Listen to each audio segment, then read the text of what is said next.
Het is gebruiksvriendelijk, veilig en heeft verschillende handige functies voor zowel particuliere als zakelijke klanten.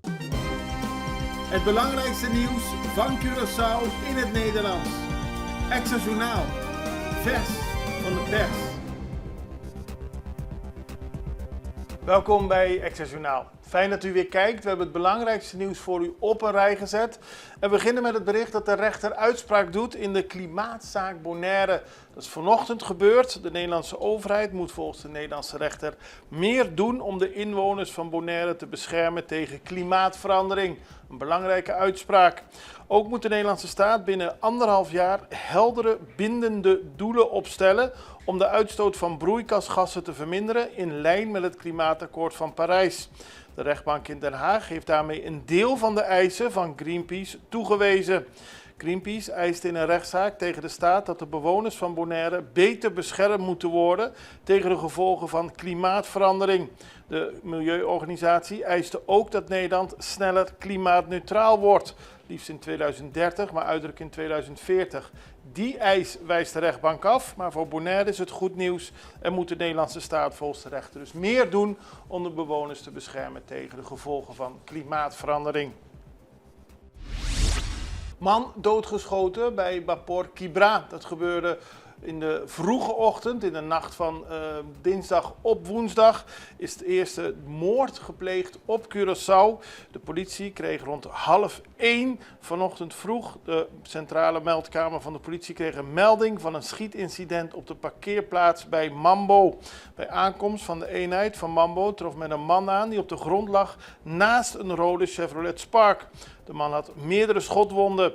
Onmiddellijk werd een ambulance opgeroepen. Bij aankomst constateerde het ambulancepersoneel dat de man geen tekenen van leven meer vertoonde.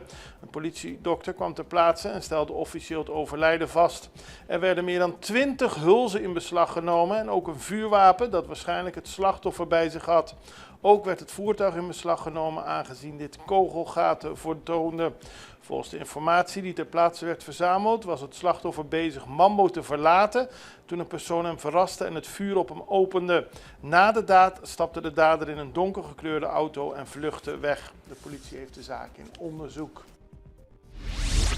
Cooper, we gaan weer nieuwe ambulances kopen. Dat heeft de minister van Financiën gisteren gezegd. De regering van Curaçao gaat opnieuw ambulances aanschaffen. Hij kondigde dit aan en de aankondiging komt vlak voor een debat over de problemen met de huidige ambulances op 12 februari.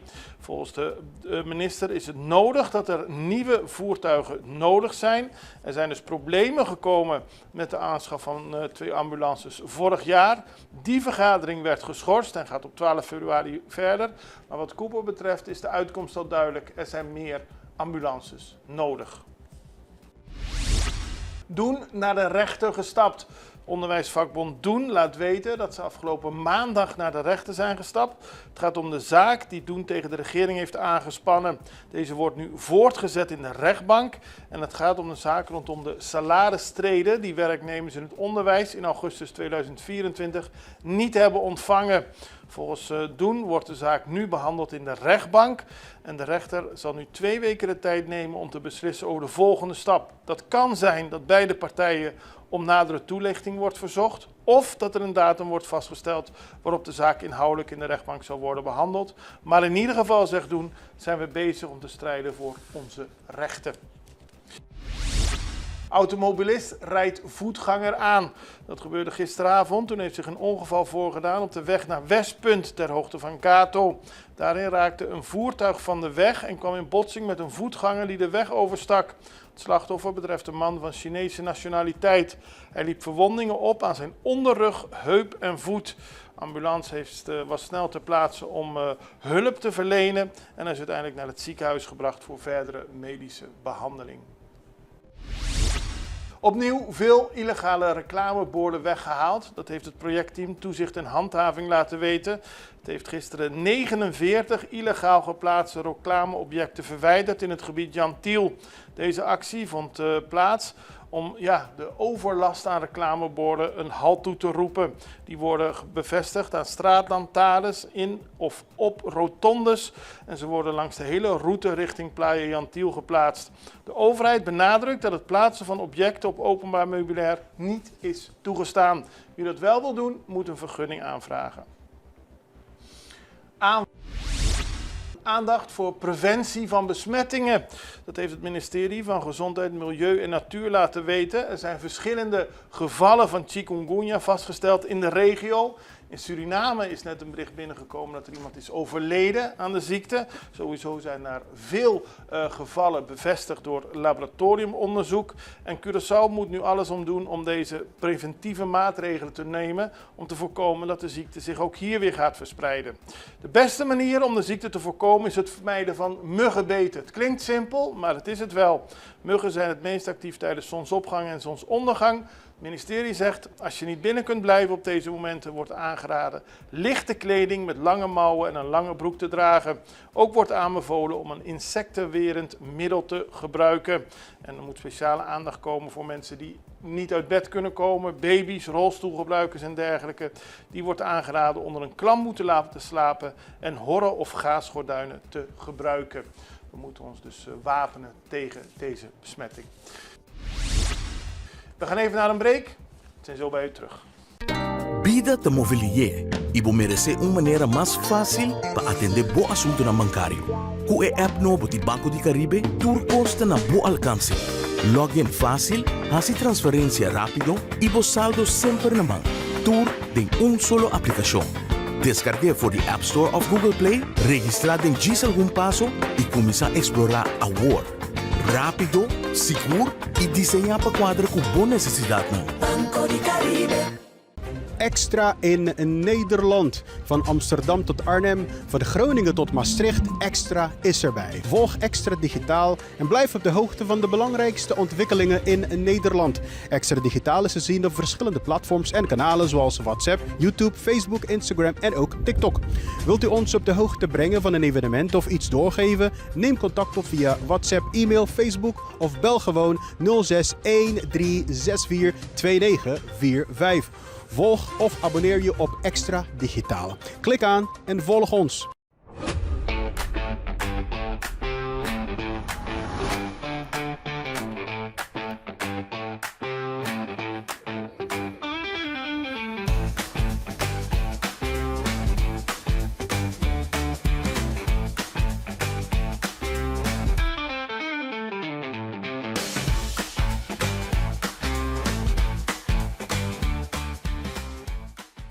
We gaan verder op Aruba. Daar heeft de politie een man doodgeschoten. Dat gebeurde dinsdagmiddag.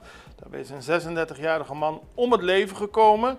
Volgens de politie ging het om een patiënt van een psychiatrische kliniek die zich agressief gedroeg en een machete bij zich had.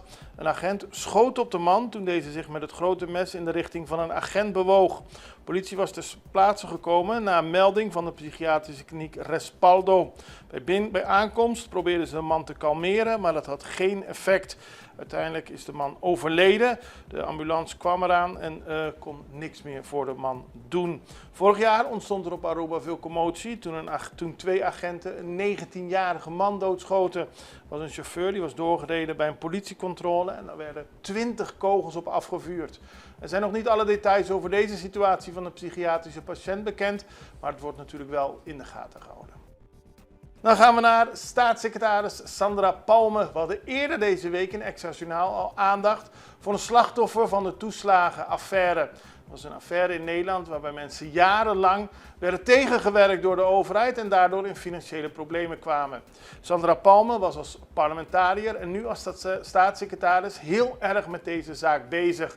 We hadden een gesprek met haar. U ziet nu een deel van dat gesprek. Later vandaag wordt op sociale media het hele interview geplaatst. Maar kijk even naar de staatssecretaris die uitleg geeft over de toeslagenaffaire en de gevolgen van de mensen hier op Curaçao. Staatssecretaris Palme, ja, u bent de staatssecretaris simpel gezegd van de toeslagenaffaire. En u bent nu op Curaçao sinds afgelopen zondag. Welkom hier. Dank u wel. Voordat we daarop verder gaan. In Nederland is de toeslagenaffaire bij bijna iedereen bekend. Hier op Curaçao weten heel veel mensen wel precies wat het is. Maar wat is het precies en wat is het tot nu toe allemaal bereikt? Nou, het toeslagenschandaal, dat gaat natuurlijk over de overheid die onjuiste beschikkingen heeft afgegeven. Waardoor mensen ten onrechte hele hoge bedragen moesten terugbetalen. En in sommige gevallen ook mensen bestempeld werden als fraudeur. Ja, een hele treurige situatie. En dat is best wel groot. Hè. In Nederland zijn er zo'n 70.000 meldingen van mensen die denken dat ze gedupeerd zijn. Daarvan zijn er nu zo'n 43.000 erkend gedupeerd. Dat is toch heel veel? Dat zijn echt hele grote aantallen. En al die 43.000 mensen die hebben op dit moment al die eerste fase doorlopen. Dus ze hebben op dit moment al de katshuisregeling ontvangen en hun integrale beoordeling ontvangen. Simpel gezegd, heel veel mensen hebben een bedrag van rond de 30.000 nog meer, want de IB zit daar nog bovenop. Ja. Dus gemiddeld zo'n 41.000 euro hebben zij nu ontvangen. Maar er zijn mensen die zeggen van, we hebben meer schade gehad. Ja. Ik ben bijvoorbeeld mijn huis kwijtgeraakt of mijn baan. En die mensen kunnen in aanmerking komen voor aanvullende financiële compensatie. Dat speelt in Nederland. Maar ook in het buitenland. Oh, oké. Iedereen die gedupeerd heeft, kan daar aanspraak op maken. En Curaçao is het land naast Nederland waar de meeste mensen slachtoffers wonen van de toeslagenaffaire buiten Nederland. Ja, we hebben berekend dat er ongeveer zo'n 1500 mensen zijn die niet meer in Nederland wonen. En een aantal wonen dan op Curaçao. Ongeveer zo'n 225 mensen die hier op Curaçao wonen. En voor een deel, voor een belangrijk deel, zijn dat mensen die door de financiële problemen geen andere mogelijkheid zagen dan misschien weer terug naar hun familie gaan of dachten van we gaan ergens anders naartoe. Ja. Daar heeft u met sommige mensen, u bent er al lang mee bezig, het is een dossier waar u al heel lang mee bezig bent. U bent hier, we hebben gisteren gezien, u heeft een bezoek gebracht aan het restaurant van een van degenen van de slachtoffers die zeg maar een nieuwe carrière is begonnen.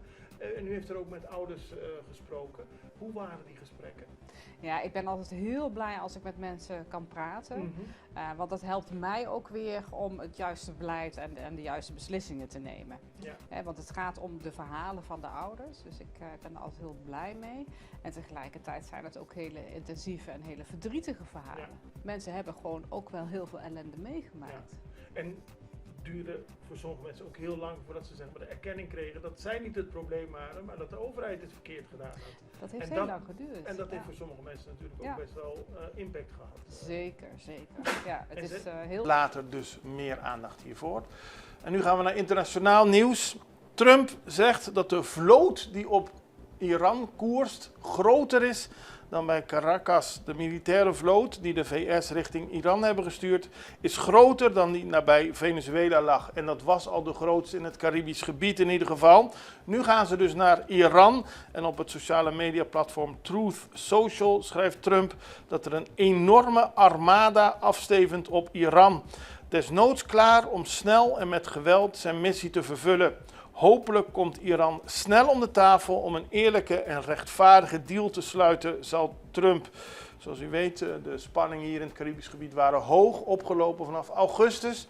In januari werd de inval gedaan en werd president Nicolás Maduro ontvoerd en in Amerika in een cel gezet. Sinds die tijd is het rustig en zijn de meeste schepen ook weg, maar die gaan dus nu naar Iran, waar president Trump ook druk op het land probeert uit te oefenen. We houden het voor u in de gaten, net zoals we al het nieuws voor u in de gaten houden. Doen we morgen weer en ik hoop dat u er dan weer bent. Beste, tot ziens. Dag.